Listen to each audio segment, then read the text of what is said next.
अस्सलाम वालेकुम पाकिस्तानी। आज मैं बना रहा हूँ आलू के पराठे। पहले मैंने इसको बॉयल किया है।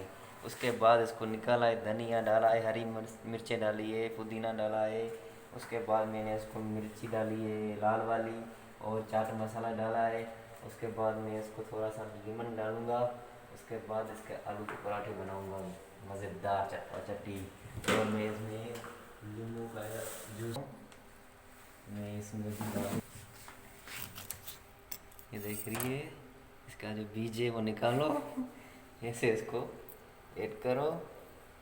ठीक है, निकल गया हाथ से। इसमें नमक भी डालूंगा मैं, थोड़ा थोड़ा इसमें नमक भी जाएगा, मज़ा आएगा ना भाई।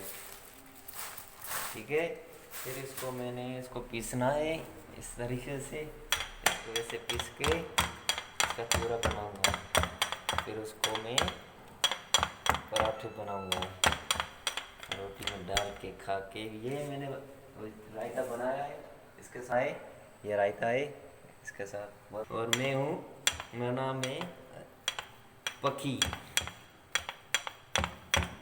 मैं FM 90.4 में